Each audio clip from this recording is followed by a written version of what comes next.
నమస్కారం. Big debate ప్రత్యేక చర్చ కార్యక్రమానికి స్వాగతం. ఆంధ్రప్రదేశ్లో అమరావతి రాజధాని గురించి ఇవాళ అసెంబ్లీలో చర్చ జరిగింది. ఎమ్మెల్యే సుజనా చౌదరి గారు అడిగినటువంటి ప్రశ్నకి కొంత వివరణ ఇచ్చేటువంటి ప్రయత్నం జరిగినట్టు మంత్రి నారాయణ గారు అలాగే ముఖ్యమంత్రి గారు కూడా కొంత దాని మీద మాట్లాడిన పరిస్థితి. నిజంగా అమరావతి ఎప్పుడు కార్యరూపం దాల్చబోతా ఉంది, ఏదైతే చంద్రబాబు నాయుడు గారు ఒక కళ కన్నారో ఆ కళ ఏ మేరకు సాకారం అవుతున్నది, దాదాపు 64,000 కోట్ల రూపాయలు ఖర్చు పెట్టబోతున్నట్టుగా. అయితే అది ప్రజాధనం కాదు, ఏ రకంగా అయితే ల్యాండ్ పూలింగ్ చేసామో అదే పద్ధతిలో వివిధ సంస్థల నుంచి కొన్ని రుణాలు, కొన్ని గ్రాంట్లు, అలాగే డెవలప్డ్ ల్యాండ్ అమ్మటం ద్వారా వచ్చేటువంటి డబ్బుతో అమరావతి రాజధాని నిర్మాణం పూర్తి చేస్తూ ఉంటున్నారు. ప్రపంచంలోని 5వ అతిపెద్ద మహానగరంగా అమరావతి సాకారం కావాలని ఒక ఆశనైతే వ్యక్తం చేస్తున్నారు. దీనిలో ఉన్నటువంటి సాధ్యాసాధ్యాలు ఏంటి, ఇబ్బందులు ఏంటి, కేంద్రం నుంచి రావాల్సిన సహాయం ఏ మేరకు అందుతుందని దాని మీద వాళ్ళు బిగ్ డిబేట్లో చర్చను చెప్పడం. చర్చలో మనతో పాటు విద్యాసాగర్ గారు ప్రముఖ విశ్లేషకులు, తెలుగుదేశం పార్టీ సీనియర్ నాయకులు మనతో ఉన్నారు. అలాగే లక్ష్మణ్ గారు రాజకీయ సామాజిక విశ్లేషకులు ఉన్నారు. మరి కాసేపట్లో బొట్ల రామారావు గారు వైఎస్ఆర్సీపీ నాయకులు, అలాగే విల్సన్ గారు భారతీయ జనతా పార్టీ నాయకులు కూడా మనతో జాయిన్ అవుతారు. ముందుగా విద్యాసాగర్ గారు నమస్కారం.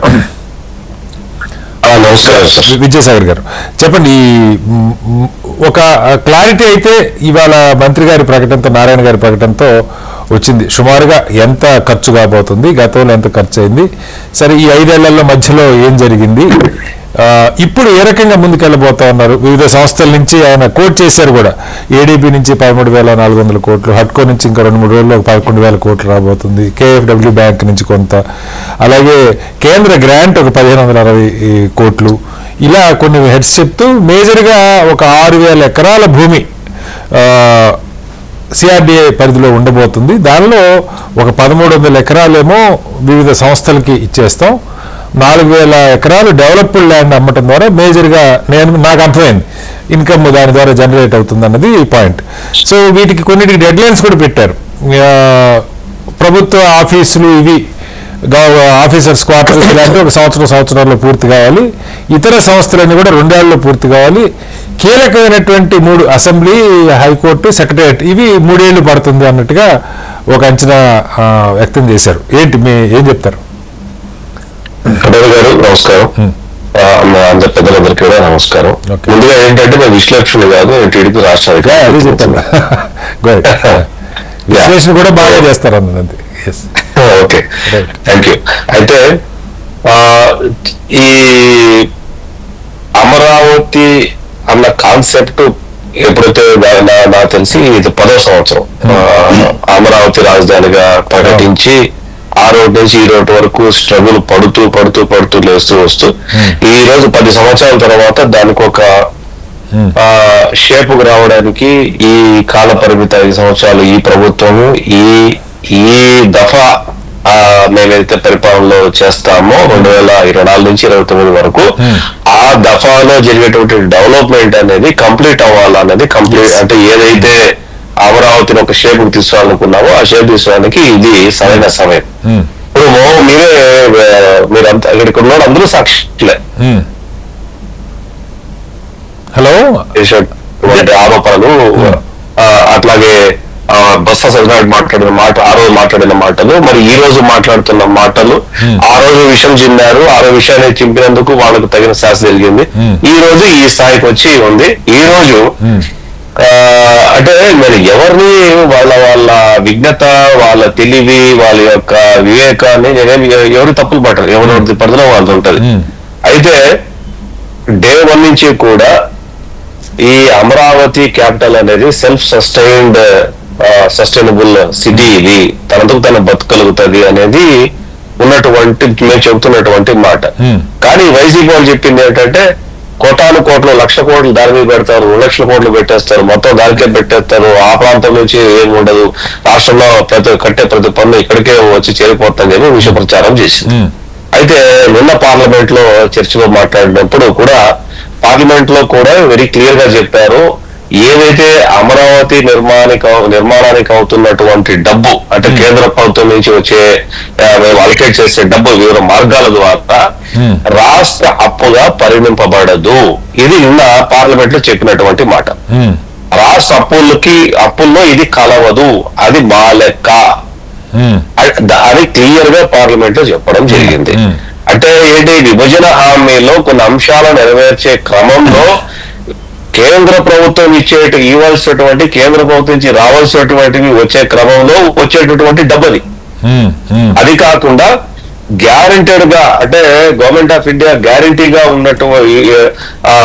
గ్యారంటీగా ఉండి డబ్బు ఇప్పిస్తోంది, అది గ్యారంటీ. కానీ జరిగింది ఏంటి, వీళ్ళు మాట్లాడింది ఏంటి అంటే, ఈ రోజులు మాట్లాడింది ఏంటి అంటే, దాని మీద ఖర్చు పెట్టేస్తారు, దాని మీద ఖర్చు పెట్టేస్తారు, దాని మీద ఖర్చు పెట్టేస్తారు. మరి ఈ రోజు అసెంబ్లీ సాక్షిగా ఎక్కడి నుంచి ఎక్కడెక్కడ ఎప్పుడెప్పుడు ఎంతెంత డబ్బులు వస్తుంది, రాష్ట్ర ఖజానా మీద ఒక్క రూపాయి కూడా పడకుండా రాజధాని నిర్మాణం అనేది ఎట్లా జరుగుతుంది, ఎట్లా సెల్ఫ్ సస్టైన్ అవుతుంది అన్న దాని మీద మొన్న పార్లమెంట్ లో సంబంధిత మంత్రి చెప్పారు, ఈ రోజు నారాయణ గారు కూడా చెప్పారు. సో ఇక్కడ మీరు హైదరాబాద్ లోనే ఉంటారు, హైదరాబాద్ ఉన్న వాళ్ళు కానీ, అంటే బెంగళూరు కానీ, చెన్నై కానీ, any capital city of the state లో continue due course of the process లో గవర్నమెంట్ ఏదైనా ఒక ప్రాజెక్టు చేపడితే దాని పెరిఫెరల్ ఏరియాలో సరౌండింగ్ 4 to 5 kilometers లో ఏం పెట్టుబడి పెడతారండి, ప్రైవేట్ వాళ్ళు పెట్టుబడి పెడతాం. ఇది మనకు తెలిసినటువంటి విషయం, మనకు అందరికి నగ్న సత్యం ఇది. ఎవరు గవర్నమెంట్ గవర్నమెంట్ ఒక 200 కోట్లు 300 కోట్లు పెట్టి ఒక ఆర్గనైజేషన్, ఇన్స్టిట్యూషన్, ఇంకోటి అక్కడ కమర్షియల్ చేయగలిగితే చుట్టూ కమర్షియల్ చేసేది మొత్తం ప్రైవేట్ వాళ్ళే. అదే డెవలప్మెంట్. ఇది మన కళ్ళ ముందు కనపడుతున్నటువంటిదే కదా, మన కళ్ళ ముందు ఉన్నదే కదా, సత్యం కదా ఇది.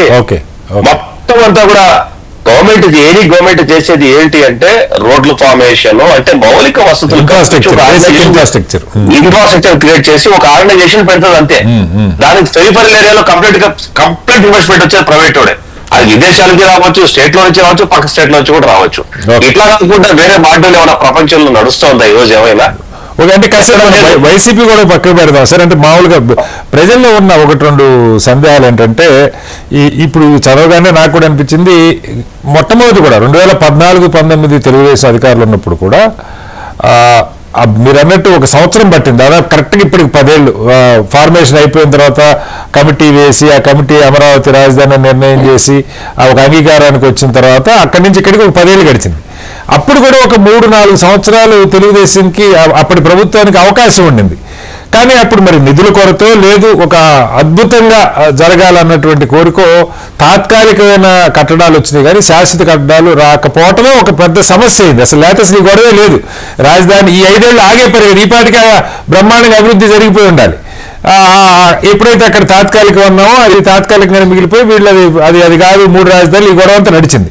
బట్ ఇప్పుడైనా విద్యాసాగర్ గారు, నా పాయింట్ ఏంటంటే, ఈ 3 ఏళ్లలో పెట్టుకున్న టార్గెట్ మంత్రి గారు అయితే చాలా స్పష్టంగా చెప్పారు, కట్ ఆఫ్ డేట్ లో అయిపోవాల్సిందే, ల్యాండ్ తీసుకొని డెవలప్ చేయకుండా ఉంటే ఊరుకోమని చాలా స్పష్టంగా చెప్పారు.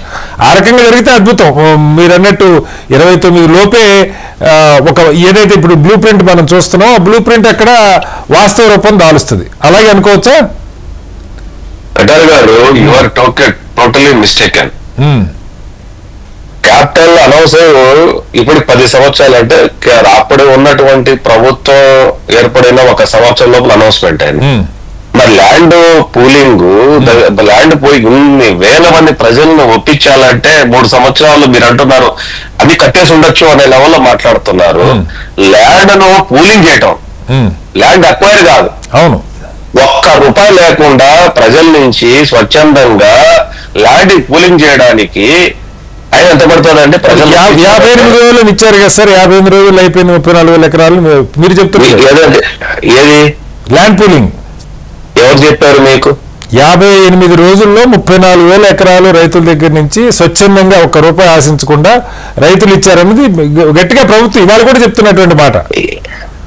54 రోజులు 53 రోజులు అంతా అబద్ధం, అది ఎక్కడే లేదు, మీరు ఎక్కడ చూపించడం లేదు. ఓకే, గ్రామ సభలు పెట్టారు, నోటిఫికేషన్లు ఇచ్చారు, అబ్జెక్షన్స్ చేశారు, దాని తర్వాత కొంతమంది కోర్టులకు వెళ్ళారు, కోర్టు తర్వాత కొన్ని కోర్టు వాటిని అలైన్మెంట్ చేసింది, మాక్సిమం వాటి సమయం పట్టింది. దాని తర్వాత డివిజన్ చేశారు, ఎక్కడ ఏం రావాలన్నారు, దాంట్లో ఇంజనీరింగ్ వర్కులు చేయడానికి, ఎర్త్ వర్క్ చేయడానికి. మీరు అంటున్నారు టెంపరరీ అంటున్నారు. మరి ఆ వైసీపీ వాళ్ళు టెంపరరీ బిల్డింగ్ లో చేశారా లేకపోతే పర్మనెంట్ బిల్డింగ్ లో చేశారా? That is okay. నేనేమంటానంటే ఇప్పుడు తమిళనాడు నుంచి ఆంధ్రప్రదేశ్ విడిపోయింది, కర్నూలుకు వచ్చాము. కర్నూలులో ఉన్నట్టుండి పరిపాలన ఎట్లా చేశారు? గుడారాలు వేసుకొని చేశారు, లేకపోతే రేకు షెడ్లు వేసుకొని చేశారు. మీకు రేకు షెడ్లు వేసుకొని చేశారు కాబట్టి పర్మనెంట్ అంటామా? మెల్లగా ఒకటి కట్టుకొని అందులో తల దాచుకొని తర్వాత మనం పర్మనెంట్ గా ఏదో కట్టుకుంటాం. కానీ రాగానే చెట్టు కింద కూర్చొని అంటే ఎండలో వాళ్ళలో తడిచిపోయి మొత్తం అంతా కట్టుకొని గృహప్రవేశం. విద్యాసాగర్ గారు, మీరు సమస్య ఏంటంటే నేను చెప్తున్నది ఏంటంటే ఇప్పుడు వేగంగా మనకి 3 ఏళ్లలో పూర్తయితే బాగుంటది, ప్రజలు కూడా కోరుకుంటారు. ఈ 3 ఏళ్ల గురించి పక్కన పెట్టేద్దాం. నేనేమంటే గతంలో వాళ్ళు మాట్లాడిన మాట ఇప్పుడు మీరు కూడా పూర్తి కాలం ఉంది కదా, సమయం ఉంది కదా అంటే సమయము ఫర్ వాట్? ఓకే, ఇంతమంది ప్రజలను ఒప్పించాలా? ప్రజలను ఒప్పించడం అంటే ఆశాపాషి వ్యవహారం కాదు కదా. ఓకే ఓకే, ప్రజలను ఒప్పించాలా? దానికి ఒక కమిటీ వేసింది, గవర్నమెంట్ ఆఫ్ ఇండియా కమిటీ వేసింది, కమిటీ రిపోర్ట్ వచ్చింది. దాని తర్వాత అమరావతి డిక్లేర్ అయింది. డిక్లేర్ అయిన తర్వాత ల్యాండ్ పూలింగ్ జరిగింది. పూలింగ్ తర్వాత గ్రామ సభలు పెట్టారు. గ్రామ సభలు పెట్టిన తర్వాత పూలింగ్ చేసుకున్నారు, కోర్టుకు వెళ్లారు, కోర్టు కేసులు పరిష్కరించారు, ల్యాండ్ ను క్లీన్ చేశారు, మాస్టర్ ప్లాన్ ఇచ్చారు. దానికి ఒక సంస్థ సిఆర్డిఐ ఏర్పడింది. సిఆర్డిఐకి చట్ట పద్ధతి వచ్చింది. అది మోరవర్ అమరావతి అనే క్యాపిటల్ అని చెప్పేసి కేంద్ర ప్రభుత్వం గుర్తించింది. కొన్ని సంస్థలు వచ్చినాయి, ఎయిర్పోర్ట్ విస్తరణ జరిగింది. అంటే ఓవర్ నైట్ 3 సంవత్సరాలు అడ్డపిండ ప్రమాణం అవుతుందని చెప్పేసి అనుకుంటే పొరపాటు. ఓకే ఓకే, రైట్ సార్, మళ్ళీ వస్తాను మీ దగ్గరికి. లక్ష్మణ్ గారు, ఇప్పుడు మంత్రి గారు అసెంబ్లీలో మాట్లాడింది కానీ లేదు, ఇప్పుడు మన ముందు చర్చకు వచ్చినటువంటి బ్లూ ప్రింట్ వేగంగా జరగటానికి, సరే గతంలో ఎందుకు జరగలేదు దానికి ఇప్పుడు విద్యాసాగర్ గారు చెప్పారు, ఒక టైం పట్టింది వాస్తవం, చాలా ఇబ్బందులు ఉన్నమాట వాస్తవం. ఇప్పుడు కూడా 7 నెలల నుంచి గతంలో అసలు ఏది ఎక్కడుంది ఇవన్నీ తెలుసుకోవడానికి పట్టిందని ప్రభుత్వం చెప్తున్నది. బట్ ఇప్పటి నుంచి ఈ 3-4 ఏళ్లలో ఇది పూర్తయితే ఏ సమస్య నిజంగా డెవలప్మెంట్ ఆగకుండా రాష్ట్రం నష్టపోకుండా ఉంటుంది దానిలో ఏం చెప్తారు? నమస్తే అందరికీ. రాష్ట్ర ప్రభుత్వం అమరావతి రాజధాని నిర్మాణం పట్ల ఒక స్పష్టమైనటువంటి ఆలోచన విధానంతోనే ముందుకు వెళుతున్నట్టుగా నేను భావిస్తా ఉన్నాను. ఓకే, 2028 నాటికి అమరావతి రాజధానిలో అత్యధిక భాగం నిర్మాణాలను పూర్తి చేస్తామనే భరోసాతో ఇవాళ మంత్రి గారు కూడా మాట్లాడారు. ఒక ఆధునిక రాజధాని అమరావతి ఆ షెడ్యూల్ ప్రకారం నిర్మాణం జరగాలని, ఆంధ్రప్రదేశ్ ప్రజల యొక్క కళ సాకారం కావాలని అందరూ కోరుకుంటున్నారు. ఇప్పటికే 5 ఏళ్లు రాజధాని నిర్మాణం జరగకుండా విధ్వంసానికి గురి కావడంతో ఆవేదన చెందుతున్నటువంటి ప్రజానీకం రాజధాని నిర్మాణం పట్ల ఆశాభావంతోనే ఉన్నారు. దీనికి కొన్ని అంశాలు స్పష్టత రావలసినటువంటి అవసరమైతే ఉన్నది. 15,000 కోట్ల రూపాయలు ప్రపంచ బ్యాంకు నుంచి కానీ, ఆసియా అభివృద్ధి బ్యాంకు నుంచి కానీ డబ్బులు రుణ సదుపాయం కల్పిస్తామని, ఏర్పాటు చేస్తామని కేంద్ర ప్రభుత్వం చెప్పింది. 13,400 కోట్ల రూపాయలు ఈ 2 బ్యాంకుల నుంచి ఒప్పందాలు కూడా జరిగాయి. ఆ మేరకు అది ఎఫ్ఆర్బిఎం పరిధిలో రాదు. అంటే రాష్ట్ర తెచ్చుకున్నట్టు కాదు కాబట్టి ఇతర రుణాలు తెచ్చుకోవడానికి అవకాశం, వెసులుబాటు మాత్రం ఉంటుంది. ఆ మాట చెప్పింది కానీ కేంద్ర ప్రభుత్వం పార్లమెంట్ లో ఆ డబ్బు తిరిగి చెల్లించే బాధ్యత మాదే అని విస్పష్టంగా చెప్పకపోవడం ఏంటి అనేటువంటి ప్రశ్న ముందుకు వస్తా ఉంది. ప్రత్యేక తరగతి హోదా లేనప్పుడు ఆర్థిక ప్యాకేజీ అనేది 2014-19 అధికారంలో ఉన్నప్పుడు కేంద్ర ప్రభుత్వం చెప్పింది. ఆనాడు ముఖ్యమంత్రిగా చంద్రబాబు నాయుడు గారు ఉన్నారు. అందులో ఒక్కటేంటంటే విదేశీ రుణాలు ఏదైనా తీసుకుంటే ఆ విదేశీ రుణాల దాంట్లో సర్దుబాటు చేస్తాము, ఈ ప్రత్యేక తరగతి హోదా ద్వారా లభించేటువంటి ఆర్థిక ప్రయోజనాన్ని ఒక విస్పష్టంగా చెప్పారు. ఈ రోజు చంద్రబాబు గారే కూటమి ప్రభుత్వమే అధికారంలో ఉన్నది. ఓకే. ఇది విదేశీ రుణమే. ఓకే. ఈ విదేశీ రుణాన్ని ఆ పద్దు కింద పరిగణించి ఓకే. కేంద్ర ప్రభుత్వమే చెల్లిస్తుంది అనే మాట విస్పష్టంగా చెప్తే, అది కూడా పార్లమెంట్ లో చెబితే ఓకే. ఆంధ్రప్రదేశ్ ప్రజలకు మరింత విశ్వాసం పెరుగుతుంది, ఊరట కలుగుతుంది, విశ్వాసం పెరుగుతుంది. ఓకే. ఇప్పుడు కాకపోతే అప్పుడప్పుడు చెప్తుంటారు కొంతమంది, అది 40 ఏళ్లకు 50 ఏళ్లకు తిరిగి చెల్లించాల్సిన డబ్బు. అది 40 ఏళ్లకు చెల్లించని, 50 ఏళ్లకు చెల్లించని. ఆ డబ్బు ఎవరు చెల్లిస్తారనే దానిపైన అది రాష్ట్ర ప్రభుత్వం కాదు, కేంద్ర ప్రభుత్వమే చెల్లిస్తుంది వడ్డీతో సహా అసలు అనేటువంటి మాట ఎందుకు చెప్పలేదో మనం కాస్త ఆలోచన చేయాలి.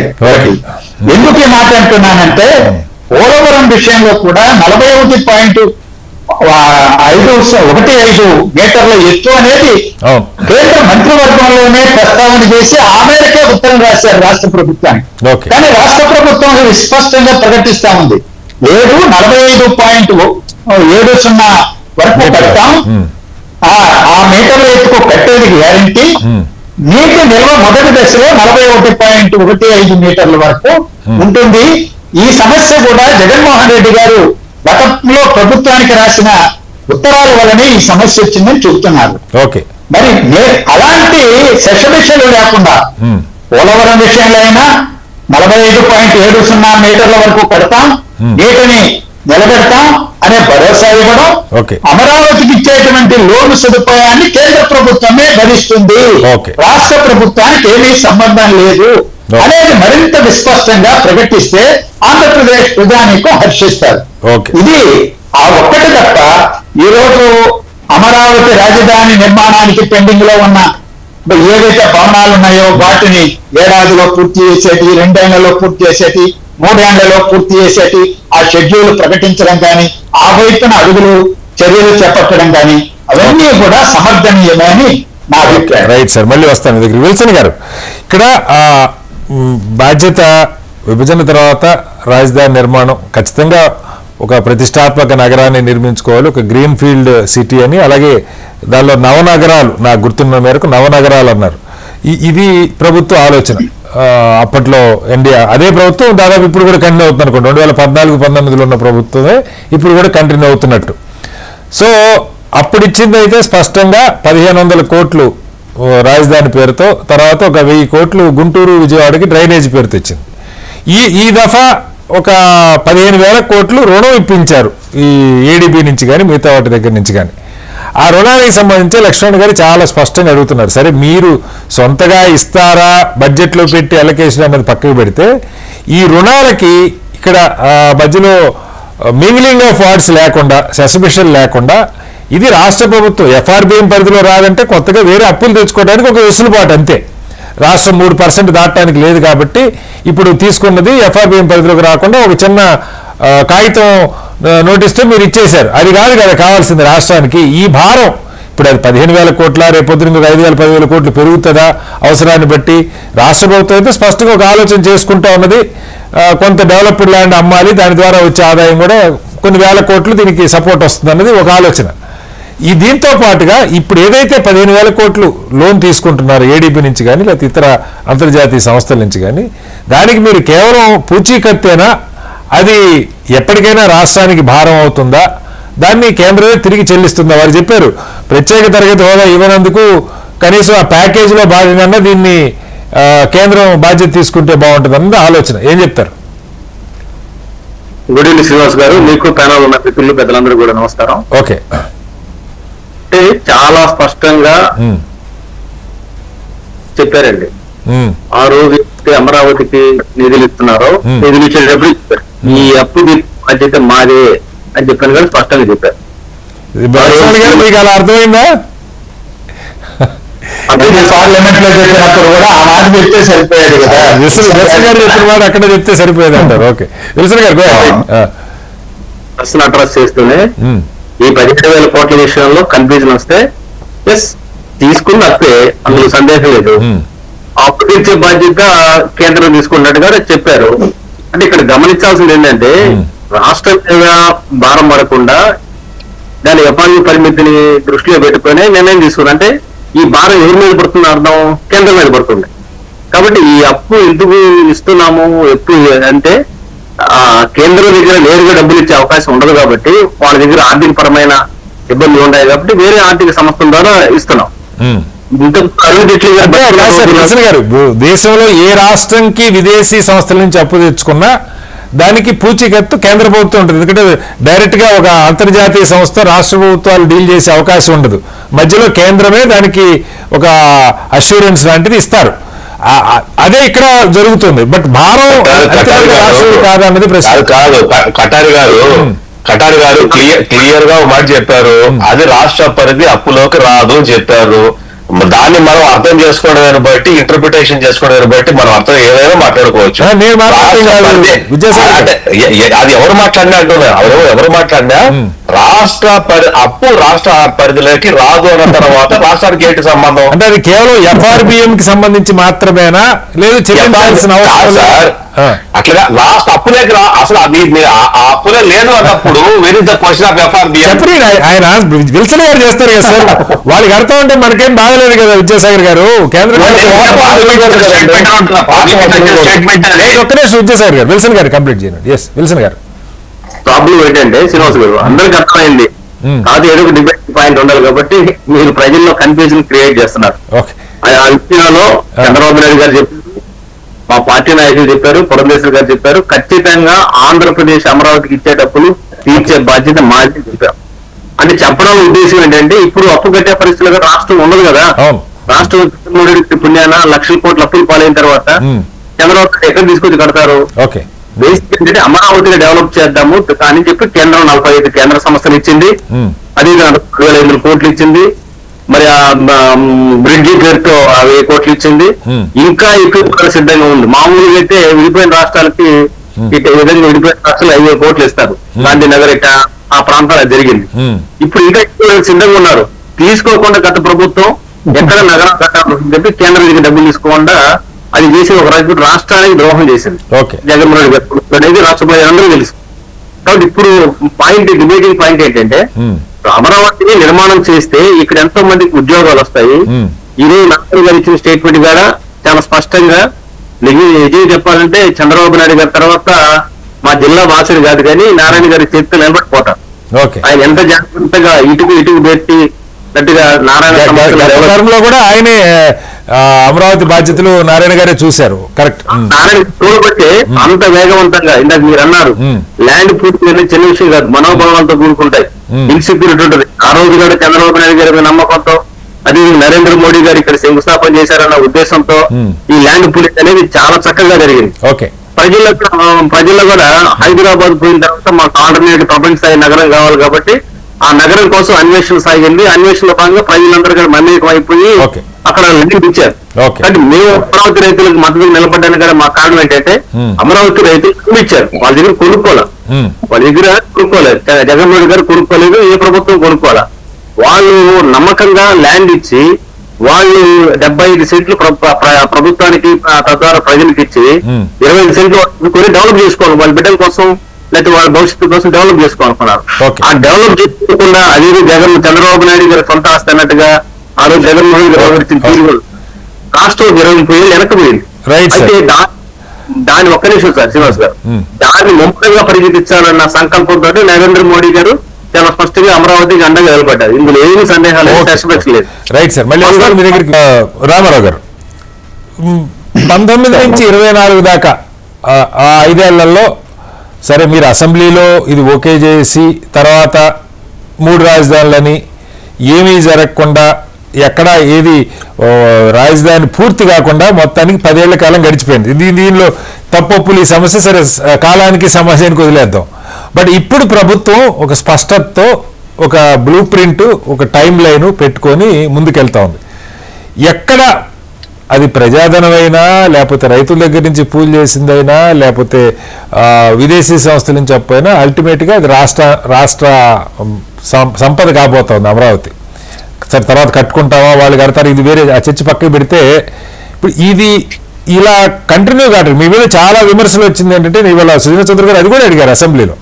అసలు రాజధానిని ఒకసారి నిర్ణయం అయిన తర్వాత ఆ రాజధానిని మార్చడానికి లీగల్గా ఫైనాన్షియల్గా ఎవరు అనుమతులు ఇచ్చారు, దాని మీద కోర్టులో కేసులకి కోట్ల రూపాయలు ఖర్చు పెట్టి లాయర్లను పెట్టడానికి ఎవరు అనుమతులు ఇచ్చారు, రేపొద్దున ఇది శాశ్వతంగా ఒకసారి నిర్మాణం అయ్యాక ఆ రాష్ట్ర ప్రభుత్వాల చేతిలో రాజధానిని ఎట్లా పడితే అలా మార్చేది ఉంటే అల్టిమేట్గా నష్టపోయేది ప్రజలు, ప్రజాధనం కాదన్న ప్రశ్న కూడా వస్తూ ఉంది. ఇప్పుడు వైసీపీ ఎలాంటి స్టాండ్ తీసుకోబోతా ఉంది దీని మీద? మీరు అసెంబ్లీకి వస్తారా రారా పక్కకు పెడితే దీని మీద ఈ రాజధాని నిర్మాణం ఈ 3 ఏళ్లలో పూర్తి కావటం మీద వైసీపీ ఆలోచన ఏంటి? ఒక్క అంశం అండి, ఇక్కడ నమస్కారం అందరికీ, ప్యానల్ ఉన్న ప్రతినిధులకు, తమకు, హెచ్చరికలకు, వీక్షకులకు. ఇక్కడ రాజధాని అంశం అనే దాని మీద వైఎస్ఆర్ కాంగ్రెస్ పార్టీకి చాలా స్పష్టమైనటువంటి అంశం ఉందండి. ఇక్కడ ఈ యొక్క చిన్న రాష్ట్రం ఏదైతే గెంటివేయబడినటువంటి రాష్ట్రంగా దీన్ని తీసుకోవాలండి మనం. ఇది నూతన రాష్ట్రంగా తెలంగాణ ఏర్పడిందా, ఆంధ్రప్రదేశ్ ఏర్పడిందా అంటే ఆంధ్రప్రదేశ్ ఏర్పడినట్లు మనకు, కానీ ప్రజా బాహుల్యంలో కానీ మీడియాలు కానీ మొత్తం కూడా కొత్త రాష్ట్రం తెలంగాణ అంటారు, మనకు ఆంధ్రప్రదేశ్ పాత పేరుంది కాబట్టి ఈ పాత రాష్ట్రం అంటారు. ఇక్కడ విభజన హామీ చట్టంలో స్పష్టంగా పార్లమెంట్ లో జరిగినటువంటి అంశాలను మనం క్రోడీకరించుకోవాల్సిన ఆవశ్యకత ఉందండి. అక్కడ విభజన చట్టంలో 10 సంవత్సరాల పాటు హైదరాబాద్ రాజధానిగా ఏర్పాటు చేసుకోండి మనం పరిపాలన సాగించుకోవాల్సినటువంటి ఆవశ్యకతను ఏదైతే ఆ రోజునటువంటి చంద్రబాబు నాయుడు గారు హడావిడిగా ఏదైతే బస్సులో ఖర్చు చేస్తారు సీట్లు, సంవత్సరాలు కాదు రామారావు, ఇక్కడ అవసరమైతే 10 సంవత్సరాలు వాడుకోమన్నారు కానీ 10 సంవత్సరాలు హైదరాబాద్ లో కూర్చోమని కాదు కదా రామారావు గారు. కాదండి, నేను అక్కడికి వస్తున్నానండి. ఇప్పుడు 10 సంవత్సరాల పాటు అక్కడ రాజధాని చేసుకుని ఇక్కడ డెవలప్ చేసుకోమన్నారు. మరి ఇక్కడ కేంద్ర ప్రభుత్వం సహకారం ఏమాత్రం లేకుండా హడావిడికి పరిగెత్తుకొచ్చి ఇక్కడ సింగపూర్ స్టైల్లో చాలా లేఅవుట్లు మన డిజైన్స్ స్కెచ్ వేయించి ఎదురు చెప్తారు. మరి దానికి బడ్జెట్ ఏంటి అనేటువంటి ప్రణాళిక ఎక్కడన్నా వెళ్ళి వ్యక్తపరిచారండి.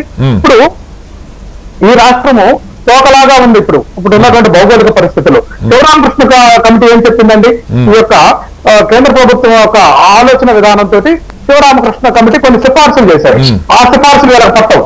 వీళ్ళు కేవలం వీళ్ళ యొక్క సొంత ప్రయోజనాలు, స్వార్థ ప్రయోజనాల కోసం మీరు మీ నాయకుడు అసెంబ్లీలోనే అమరావతికి నేను వ్యతిరేకం కాదని స్పష్టంగా 14-19 మధ్యలో ప్రకటనలు చేశారు కదా రామారావు గారు. వ్యతిరేకం చెప్పారండి. ఇప్పుడు ఎప్పుడన్నా జగన్మోహన్ రెడ్డి గారు నాయకుడు అమరావతి వ్యతిరేకం ఎక్కడ చెప్పరా? సైమల్టేనియస్ గా ఇక్కడ ప్రాంతీయ భేదాలు, గ్రేటర్ రాయలసీమ ఒక ఉద్యమం ఉంది అక్కడ పక్కన, అట్లాగే ఉత్తరాంధ్ర, ఇక్కడ కోస్తాంధ్ర అనేటువంటి భావన ఉంది. వీటన్నిటిని కూడా బ్యాలెన్స్ చేసుకోవాల్సినటువంటి ఆవశ్యకత ఉంది. చంద్రబాబు నాయుడు గారు చెప్తున్నారు అండి. చంద్రబాబు నాయుడు గారు కూడా సీఎం గా మొట్టమొదట ఒకటి చెప్పాడు, తర్వాత ఏదైతే ముఖ్యమంత్రిగా 4.1 అధికారంలోకి వచ్చిన తర్వాత విశాఖపట్నాన్ని ఆర్థిక రాజధానిగా చేస్తా ఉన్నారు కదండి. ఆ కాన్సెప్ట్ మరి దానికి వర్తించడా చెప్పండి.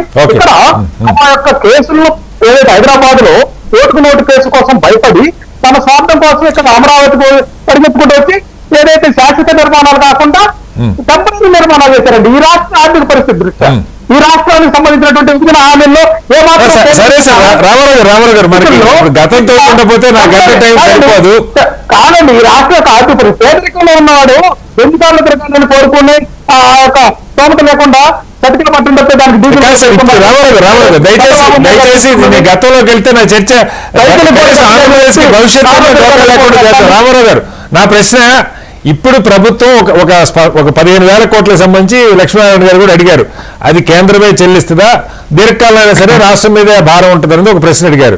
మిగతా డబ్బులకు సంబంధించి కొంత ల్యాండ్, డెవలప్డ్ ల్యాండ్ అమ్ముకోవడం ద్వారా కొంత ఆదాయం, అలాగే ఇంకొక 11,000 కోట్లు హడ్కో నుంచి వస్తుంటా ఉన్నారు.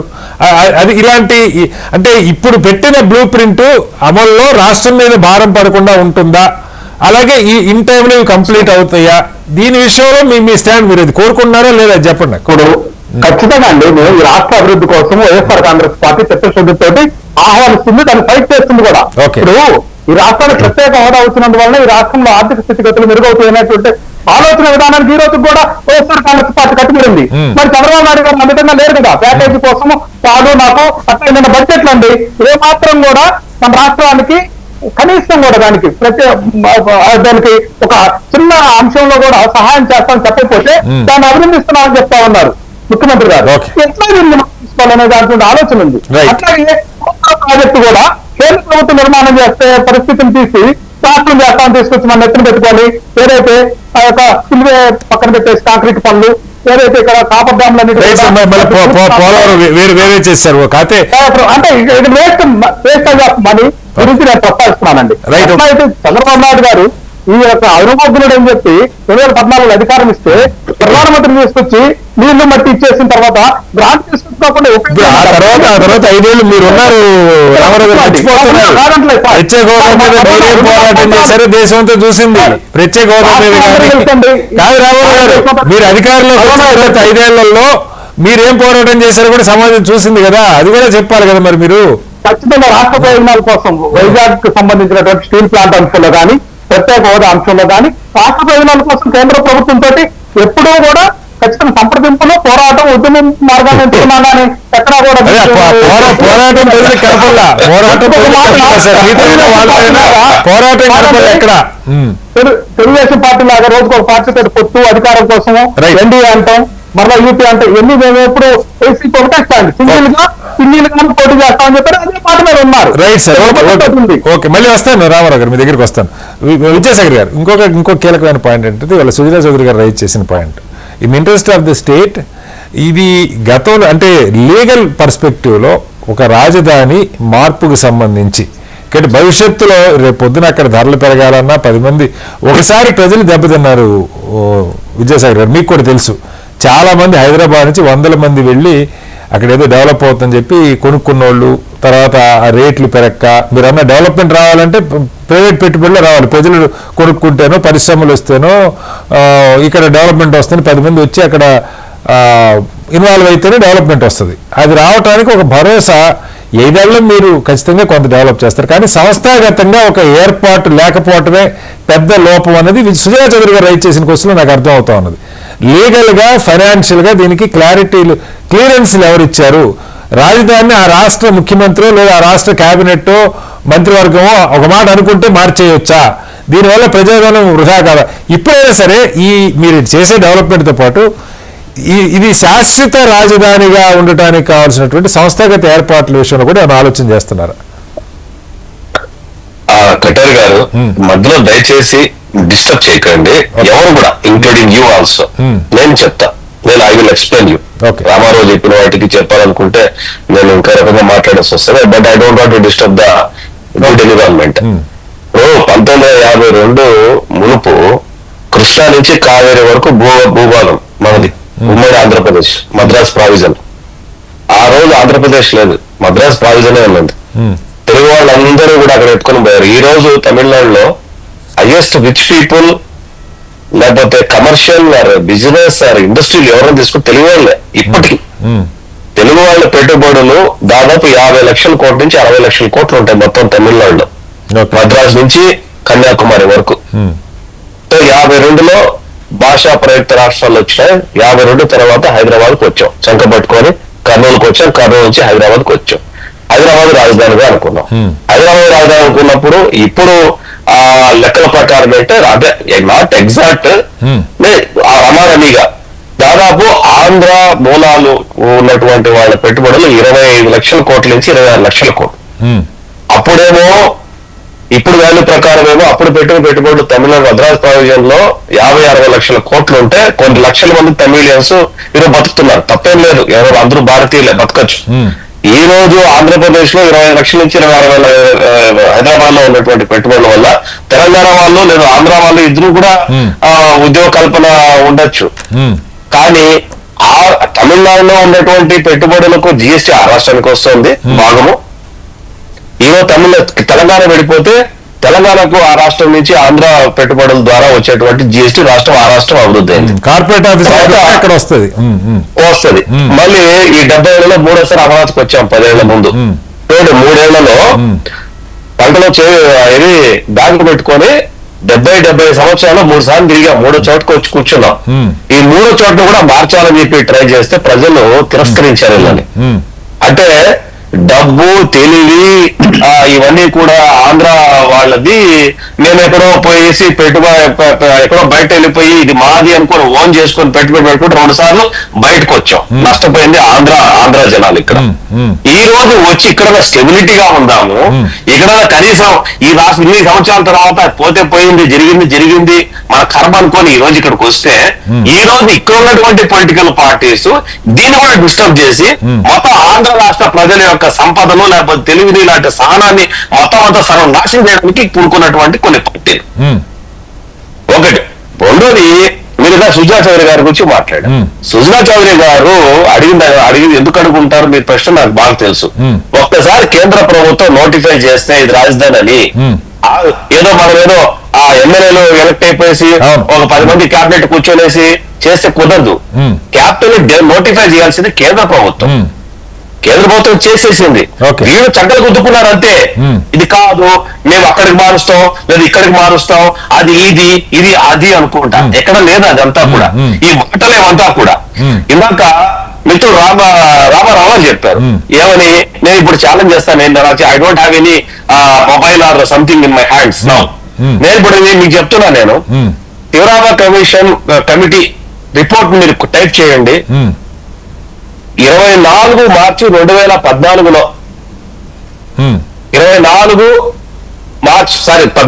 మార్చి 2024లో Goyal secretary of the home ministry నుంచి ఒక లెటర్ ఇచ్చారు కమిటీ కాన్స్టిట్యూట్ చేస్తూ.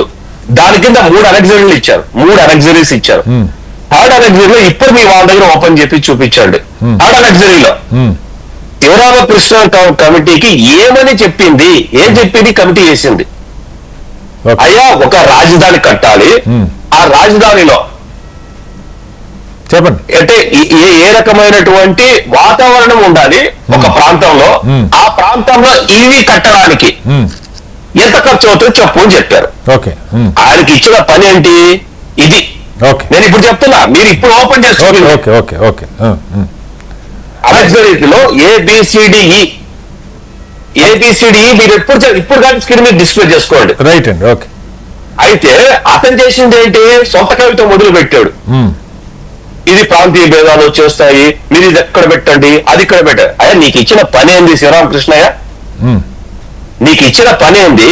అనెక్సర్ 1, 2, 3లో ఆ 1, 2, 3లో నువ్వు నోట్స్ రాసి నీ అబ్జర్వేషన్స్ ఇవ్వాలా. నీ సొంత కవిత రాయమని చెప్పలా. ఓకే. నీ సొంత కవిత రాయమని చెప్పలా. ఆయన రాసిన సొంత కవిత్వాన్ని తీసుకొని వచ్చి ఈయన మాట్లాడతారు. ఇదంతా అయిపోయిన చరిత్ర సార్, మన దానిలో కొద్ది రామారావు గారికి భవిష్యత్తు చెప్తున్నారు. కటా శ్రీనివాసరావు గారు, I'm not seeing here any paper, I'm not searching anything, but I'm telling you date తో సార్ చెప్తున్నా. మార్చి 14, 2024 సంవత్సరంలో గోయల్ రాసినటువంటి ఉత్తరంలో అనెక్సరీస్ 3 ఉంటే ఒక్క శివరామకృష్ణ కమిటీ చైర్మన్ మాత్రమే, అతనేం ఫైనల్ కాదు. అతని కింద ఆర్గనైజేషన్స్. రైట్. అయితే నా ప్రశ్న సార్, మన క్వశ్చన్ వద్దాం విద్యాసాగర్ గారు. క్వశ్చన్ ఏంటంటే సుజనా చౌదరి గారు అడిగిన ప్రశ్న, భవిష్యత్తులో కూడా ఈ క్వశ్చన్ మార్కులు రాకుండా, ఈ ఆలోచన రాకుండా శాశ్వతంగా ఇక్కడే ఉండటానికి మీరు చెప్పారు నోటిఫై చేయాల్సింది కేంద్రమే కానీ గత 5 ఏళ్లలో 3 రాజధానులన్నా 30 రాజధానులన్నా కేంద్రం కూడా ఏం మాట్లాడలా. అది కాదు అని కొండపల్లి ప్రజాధనం దుర్వినియోగం అయింది ఎంతో కొంత. కాదు కటారి గారు ఎప్పుడు మాట్లాడుతుందంటే వీళ్ళు ఏదైనా ఒక కరస్పాండెన్స్ చేసుంటే మాట్లాడతారు, కుదరదు చెప్పి పంపించి ఉంటది.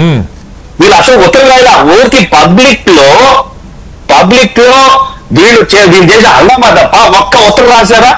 ఏమని, మేము రాజధాని మార్చదలుచుకున్నాము, మేము విశాఖపట్నం రాజధాని అనుకున్నాము, లేదు మేము ఇది అనుకున్నాం, మేము అది అనుకున్నాము, మీరు నోటిఫై రకంగా చేయండి చెప్పి ఒక్కసారి రాశారా? రాయలా.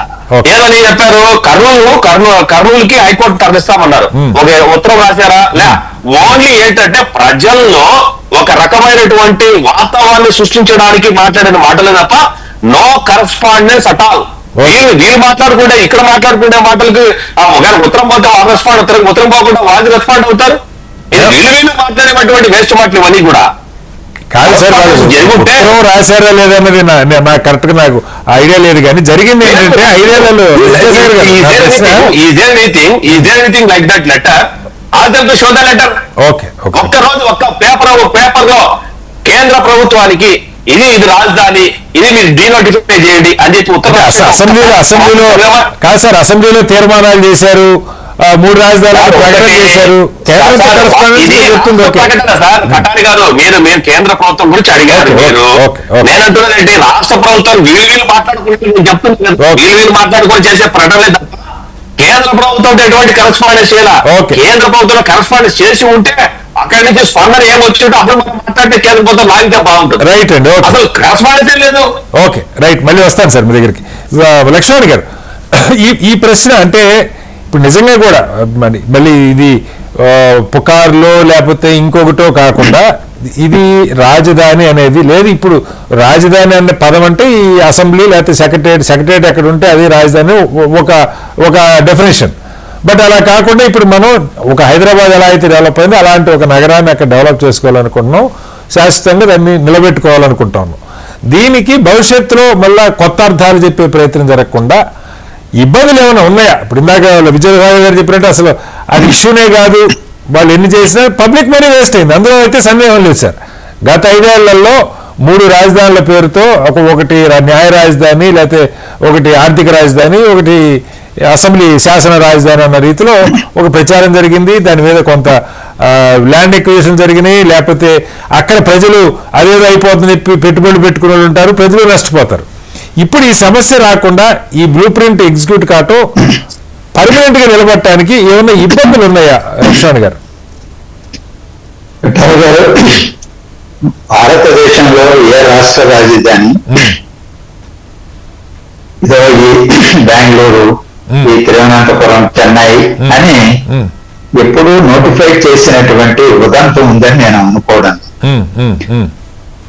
కాకపోతే ఆంధ్రప్రదేశ్ పునర్వ్యవస్థీకరణ చట్టంలో హైదరాబాద్ తెలంగాణ రాజధానిగా చెబుతూ ఆంధ్రప్రదేశ్ కి ఉమ్మడి రాజధానిగా కొనసాగుతుందనే మాట ప్రస్తావించారు.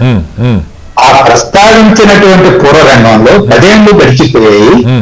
ఇవాళ అమరావతిలోనే గడచిన 6-7 సంవత్సరాలుగా శాసనసభ జరుగుతున్నది, సచివాలయం నడుస్తున్నది, హైకోర్టు కూడా ఇక్కడే ఉన్నది, అలాగే గవర్నర్ రాజ్భవన్ కూడా అమరావతిలోనే ఉన్నది. ఈ నేపథ్యంలో 10 ఏళ్లు గడిచి పరిపాలన అంతా ఇక్కడి నుంచి సాగుతున్నప్పుడు ఆ 10 ఏళ్ల గడువు ముగిసిన నేపథ్యంలో కేంద్ర ప్రభుత్వం ఆ చట్టాన్ని దృష్టిలో పెట్టుకుని గెజెట్ నోటిఫికేషన్ ఒకటి ఇవ్వడం వీటన్నింటికి తెరదించడానికి దోహదపడుతుంది. మంచి పాయింట్. అందువల్ల అది చెయ్యాలని మనం కోరుకున్నాం. అదర్వైజ్ కేంద్ర ప్రభుత్వం వివిధ రూపాలలో అమరావతి రాజధానిని సంబోధిస్తూ వాళ్ళు మ్యాపుల్లో పేర్కొంటున్నారు, ఇతర రూపాల్లో కూడా తెలియజేస్తున్నారు. కానీ ఈ ప్రకటన కూడా అధికారికంగా పార్లమెంటులో చేసేస్తే సముచితంగా ఉంటుంది, అన్నింటికి తెరదించినట్టు ఒక చిన్న సార్ చిన్న క్లారిఫికేషన్. సార్ ఏమనుకోకండి సార్, చిన్న క్లారిఫికేషన్. ఇదే ప్రశ్న టీడీపీ సభ్యుడు గత బీజేపీ పరిపాలనలో కిషన్ రెడ్డి హోం సహాయ మంత్రిగా ఉన్నప్పుడు ప్రశ్న అడిగితే ఈ said very clearly survey of India వాళ్ళ గెజిట్ నోటిఫికేషన్ ని ఆల్రెడీ ఆ సభలో ఇవ్వడం జరిగింది.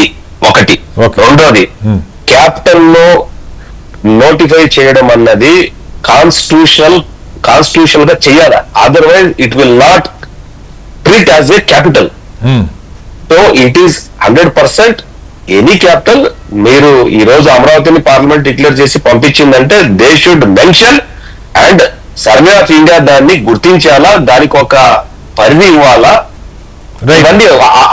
దాని తర్వాత క్యాపిటల్ అన్న పదంలోనే ఆ క్యాపిటల్ ఏమేమో కేంద్ర ప్రభుత్వ రంగ సంస్థలు రావాలి అంటే ఆ క్యాపిటల్ లో పెట్టాలంటే ఈ నోటిఫికేషన్ అయితేనే వస్తుంది సర్వే ఆఫ్ ఇండియా నుంచి, లేకపోతే రాదు. రైట్. ఓకే, లక్ష్మణ్ గారు కంప్లీట్ చేయండి. ఆ సర్వే ఆఫ్ ఇండియా గుర్తించిన తర్వాతనే జగన్మోహన్ రెడ్డి గారు 3 రాజధానుల ముచ్చటను ముందుకు తీసుకొచ్చి చట్టాన్ని చేశారు. చట్టాన్ని కోర్టులో సవాల్ చేయడం జరిగింది. రైతుల ఆందోళన, ప్రజల ఆందోళన చేశారు. హైకోర్టు చారిత్రాత్మకమైన తీర్పు ఇచ్చింది. ఈ రోజు ప్రజలు ప్రజా కోర్టులో కూడా ఎన్నికల ద్వారా తీర్పిచ్చారు. అమరావతి రాజధానిని పునరుద్ఘాటించారు. శాసనసభ ఏకగ్రీవంగా అంతకుముందు తీర్మానం చేసే తీర్మానాన్ని కూడా తిరగదోడే ప్రయత్నం గత ప్రభుత్వ కాలంలో మనం చూశాం. వల్ల ఈరోజు సుజనా చౌదరి గారు కేంద్ర మంత్రిగా పనిచేసినటువంటి వారే ఈరోజు బీజేపీ ఎమ్మెల్యేని శాసనసభ్యులే, ఆయనే శాసనసభలో అడిగారంటే ఇలాంటి వాటికి ఎలాంటి శశదశలు లేకుండా, చిన్నపాటి అనుమానాలు కూడా లేకుండా నివృత్తి చేయడానికి, ఆ అవరోధాన్ని తొలగించడానికి అందులో ప్రత్యేకించి ఆంధ్రప్రదేశ్ పునర్వ్యవస్థీకరణ చట్టంలో హైదరాబాద్ ఉమ్మడి రాజధానిని పేర్కొని ఉన్నారు కాబట్టి ఓకే. దాన్ని క్లారిఫై చేయడం, నోటిఫై చేయడం సరిపోతుంది. అది ఆలోచించమని నేను చెప్తున్నా. ఓకే. రెండవది, ఈ రోజు రాజధాని నిర్మాణం ఒక్క రాష్ట్ర ప్రభుత్వం మీదనే ఆధారపడి ఉండదు. అవును. ప్రైవేట్ సంస్థలు రావాలి, కేంద్ర ప్రభుత్వ రంగ సంస్థలు ఉన్నాయి. 131 సంస్థలకు భూములు ఇస్తే 13 సంస్థలు ఈ రోజు రద్దు చేశారు. మిగిలినటువంటి వాళ్ళకు భూములు కొనసాగుతాయి. కొంతమందికి స్థలాలు మారవచ్చు, ఒక చోటు కాకపోతే ఇంకో చోటు ఇస్తారు, విస్తీర్ణం మారవచ్చు కొంత, ఇది వేరే విషయం. కానీ కేంద్ర ప్రభుత్వ రంగ సంస్థలు ఏవైతే ఉన్నాయో అవి 10 ఉన్నాయా 20 ఉన్నాయా అందరికీ తెలుసు. వాళ్ళు వెంటనే నిర్మాణాలు మొదలు పెట్టాలి. రాష్ట్ర రాజధాని నిర్మాణాలతో పాటు కేంద్ర ప్రభుత్వ రంగ సంస్థలు కార్యాలయాల పనులు కూడా మొదలు పెడితే ప్రజలకు ఉపాధి లభిస్తుంది, విశ్వాసం పెరుగుతుంది. రాబోయే 2-3 సంవత్సరాల్లో పూర్తి స్థాయిలో నిర్మాణం జరుగుతుంది. ఇంకెవరు రాజధానిని తీసుకురారు, ఆలోచన చేయడానికి సాహసించదనే వాతావరణాన్ని కూడా సృష్టించాలి. అది ఈరోజు కేంద్ర ప్రభుత్వం రుణ సదుపాయాలు కల్పించడమే కాదు, తన ప్రభుత్వ రంగ తన అధీనంలో ఉన్నటువంటి ప్రభుత్వ రంగ సంస్థలు లేదా ప్రభుత్వ కార్యాలయాలు వాటిని వేగంగా యుద్ధ ప్రాతిపదికన నిర్మాణ చర్యలకు పురుకొల్పాల్సినటువంటి రంగంలో దించాల్సినటువంటి అవసరం. విల్సన్ గారు క్విక్ గా చెప్పండి. ఇది ఇప్పుడు నిజంగా కూడా అక్కడ ఒక వాతావరణం, రాష్ట్ర ప్రభుత్వం ఒక మీకు ల్యాండ్ అలాట్ చేసి బోల్డ్ ఉన్నాయి. వీటిల్లో నిజంగా ఈ పాటికే మీరు కట్టేసి ఉంటే, ఆ మొదట 5 ఏళ్ళు కట్టినా తర్వాత 5 ఏళ్ళు కట్టినా అసలు ఈ చర్చ పెద్ద వచ్చేది కాదు. ఇప్పుడైనా సరే మీ దగ్గర మీ ఆఫీసులకి, ఇప్పుడు రాష్ట్ర ప్రభుత్వం ఎట్లయితే వాళ్ళ ఆఫీసులకి సెక్రటరీ కట్టుకుంటుందో, మీ వివిధ విభాగాలకు ఇన్కమ్ ట్యాక్స్ ఆఫీస్ అనుకోండి, మరొకటి అనుకోండి, కేంద్ర ప్రభుత్వ ఆఫీసులు, సంస్థలు, వాటికి సంబంధించి వేగంగా పనులు మొదలు పెడితే కూడా మీకు ఆల్రెడీ ల్యాండ్ అలాటెడ్, ఎందుకు ఆ రకంగా ఏమైనా వేగంగా జరుగుతుందా? ఇప్పుడు మీకు అన్ని తెలుసండి శ్రీనివాస్ గారు. గత 5 ఏళ్లుగా జగన్మోహన్ రెడ్డి గారు చేసిన నిర్వాహం తెలుసు. ఆయన కేంద్ర ప్రభుత్వ ఆర్బీఐ దగ్గర నుంచి అనేక కేంద్ర సంస్థల్ని అక్కడ కట్టడానికి ఆయన ఏమాత్రం 1% సహకరించలేదు. ఆగర్ రైల్వే జోన్ గారు సైట్ ఇవ్వలేదు. అంటే టోటల్ గా ఆయన మైండ్ సెట్ డిఫరెంట్. ఇదంటి పరిష్కారం ఒకటే. జగన్మోహన్ రెడ్డి గారికి జీవిత కాలంలో మన మిత్రులు బాధపడచ్చాము కానీ ఆయన ఈ రాష్ట్రానికి ఉపయోగపడలేడు. కాబట్టి జగన్మోహన్ రెడ్డి గారు కూడా పట్టారు. మీరు ఇప్పుడు సార్ నేను ఫ్యూచర్ గురించే మాట్లాడుతున్నా. విల్సన్ గారు బీజేపీ ఉపయోగపడుద్దా? రామారావు గారు 1 సెకండ్. విల్సన్ గారు ఈ 3 ఏళ్లలో వేగంగా మీరు అక్కడ కేంద్ర ప్రభుత్వ సంస్థల్ని నిర్మాణం చేపడతారా? 130 సంస్థలకి మీకు 6-7 ఏళ్ల క్రితం మీకు ల్యాండ్ ఇచ్చారు. జగన్మోహన్ రెడ్డి గారి కంటే ముందు ఇచ్చారు ల్యాండ్. మీరు కట్టుకుంటుంటే వాళ్ళు అడ్డం పడ్డారు నాకు తెలియదు కానీ అసలు కట్టడం మొదలు పెట్టారు కూడా సందేహం నాకు. చంద్రబాబు నాయుడు గారి హయాంలో చాలా ఉమ్మడిగా లాస్ట్ లో మమ్మల్ని వదిలిపెట్టిపోయేంత వరకు కూడా చాలా చక్కగా స్పీడ్ గా పనులు జరిగాయి. నేనేమంటానంటే రాష్ట్ర ప్రభుత్వాలు సహకరించాలి. వాళ్ళ కేంద్రం ఒక బిల్డింగ్ కట్టాలన్నా రాష్ట్రం సహకరించాలి. ల్యాండ్ ఎవరికి చేతుల్లో ఉంటుంది, ఖచ్చితంగా రాష్ట్ర ప్రభుత్వ పరిధిలో ఉంటుంది. బిల్డు డీలర్ మిలిటరీ పరిపాలన సాధ్యం కాదు. కాబట్టి జగన్మోహన్ రెడ్డి గారి పాలన మళ్లీ వచ్చే అవకాశం లేదు. కాబట్టి ప్రజలకు ఆందోళన పడాల్సిన అవసరం లేదు. సుజనా చౌదరి గారు కూడా ఆందోళన పడాల్సిన అవసరం లేదు నాకు తెలిసి. ఎందుకంటే అమరావతిలో రైతులు వాళ్ళకి భూములు కొనుక్కుంటే హక్కుదారులు అవుతారు. జగన్మోహన్ రెడ్డి గారు కాదు ఇంకొకరు ఎవరో అవుతారు. సమస్య లక్ష్మణ్ గారు చెప్పారు 10 ఏళ్ళు అయిపోయింది కాబట్టి స్పష్టంగా ఒక ప్రకటన కూడా అప్పుడు ఉమ్మడి రాజధానికి హైదరాబాద్ ఇందాక మీరే చెప్పారు. ఇక నుంచి అమరావతి రాజధాని గజెట్ నోటిఫికేషన్ లో రిలీజ్ చేయొచ్చు కదా, నష్టమే ఉందన్నది ఒక పాయింట్. ఆల్రెడీ ఇచ్చేసారండి సర్వే ఆఫ్ ఇండియా ఎప్పుడో ఇచ్చేసిందండి. రైట్. ఈ అమాయకత్వం ప్రశ్నల వల్ల ప్రజలు కన్ఫ్యూజ్ అవుతారు. మీరు ఏనుగు రాయమన్నట్టుగా ఆల్రెడీ అమరావతిని గుర్తించారు, అమరావతికి నిధులు ఇచ్చారు, అమరావతిని డెవలప్ చేస్తున్నారు, అమరావతి 5,000 కోట్లు ఇచ్చారు, ఇంకా 10,000 కోట్లు 7,000 కోట్లు సిద్ధంగా ఉన్నారు. ఇప్పుడు 4,000 కోట్ల పనులు ఇక్కడ మొదలు పెట్టారు. కాబట్టి ఇక్కడ సందేహం లేదు, అమరావతిని తరలించడం అనేది దేవుడి వల్ల కాదు. కారణం ఏంటంటే రైతులు ల్యాండ్ వాళ్ళ గురించి మనం ల్యాండ్ పూల్ చేసిన తప్ప వాళ్ళ దగ్గర నుంచి ఎకరాగా మనం కొనుక్కోలేదు. కాబట్టి ఆ రైతులకు సంబంధించిన ఆ సొమ్ము అక్కడ ఉన్నంత వరకు ఎవరు ఏం చేయలేడు. ఒకటి ఈ లోపు నిర్మాణాలు జరిగినా కానీ ఆ నిర్మాణాలు తరలించడం జరగదు. ఇక యాజ్ పర్ కాన్స్టిట్యూషన్ ఏం జరగాలో జరుగుతుంది. ఆయనలో అమరావతి ఉద్యమం పట్ల ఆయనకు ఒక ఆపేక్ష ఉంది కాబట్టి ఇంకోసారి జరగాల్సిన అవసరమే లేదు. అమరావతి ఆ శోభాయమానంగా వర్ధిల్లుతుంది, డౌట్ లేదు. మీరు 10 ఏళ్ల తర్వాత నేను ఉంటాను లేదు తెలియదు కానీ 10 ఏళ్ల తర్వాత 15 ఏళ్ల తర్వాత ఖచ్చితంగా అమరావతి వర్ధిల్లుతుంది. వర్ధిల్లాలే కోరుకుందాం అందరూ. రాష్ట్ర రాజధాని ఆఖరిగా రామారావు గారు మీకేం కాదులేండి విల్సన్ గారు, మీకేమవుతుంది?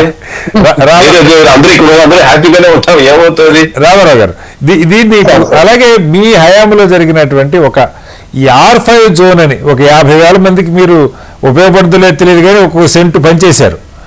ఇప్పుడు ప్రభుత్వం అది కరెక్ట్ కాదు, దానివల్ల ఇబ్బంది రాబోతోంది, వాళ్ళకి బెటర్ ఆల్టర్నేటివ్ చూపించి ఆ స్థలం కూడా ప్రభుత్వం తీసుకునే ఆలోచన నారాయణ గారు చెప్పారు. ఏంటి దీని మీద స్టాండ్ ఏంటి?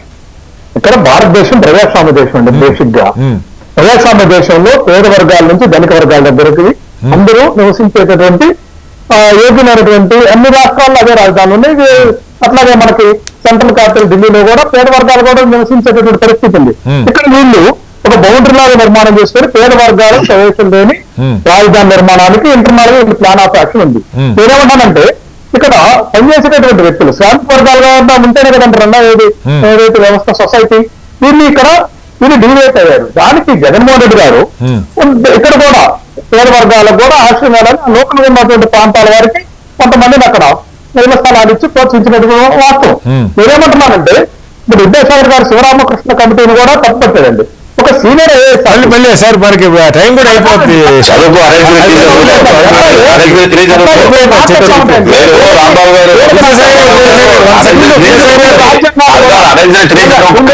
చేయాలని ఉన్నారండి. ఇప్పుడు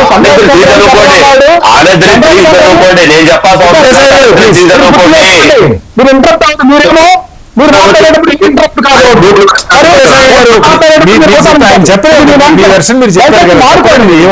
మాట్లాడాలా మాట్లాడతా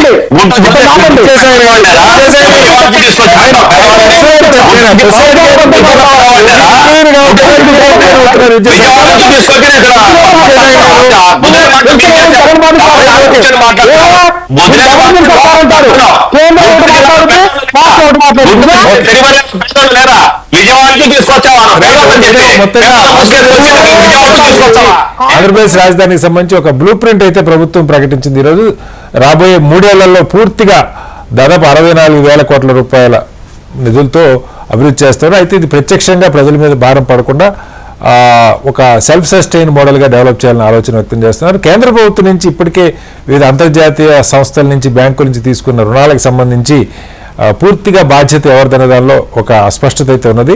అది కేంద్రమే చెల్లించాలని ఒక డిమాండ్ ఉంది. అయితే రాష్ట్ర ప్రభుత్వం ప్రస్తుతానికి FRBMలో దాని ఇబ్బంది రాకుండా అయితే ఒక ఏర్పాటు చేశారు, కానీ అంతిమంగా దాని బాధ్యత ఎవరిదన్నది అయితే ఒక ప్రశ్న ఉంది. అయితే మళ్ళీ జాగు జరగకుండా శాశ్వతంగా ఈ పనులు వీలైనంత వేగంగా జరగాలి. అలాగే కేంద్ర ప్రభుత్వ సంస్థలు కూడా వాళ్ళకి ఇచ్చినటువంటి ల్యాండ్స్లో వేగంగా నిర్మాణాలు చేసినట్టుగైతే రాజధాని విషయంలో రెండో ఆలోచన లేకుండా వేగంగా అభివృద్ధి కావడానికి కూడా అవకాశం ఉంటుందన్నది వక్తల అభిప్రాయం. చర్చలు పాల్గొన్న విజయసాయి గారికి, రామారావు గారికి, విల్సన్ గారికి, లక్ష్మణ్ గారికి ధన్యవాదాలు. ఇది వాళ్ళ బిగ్ డిబేట్.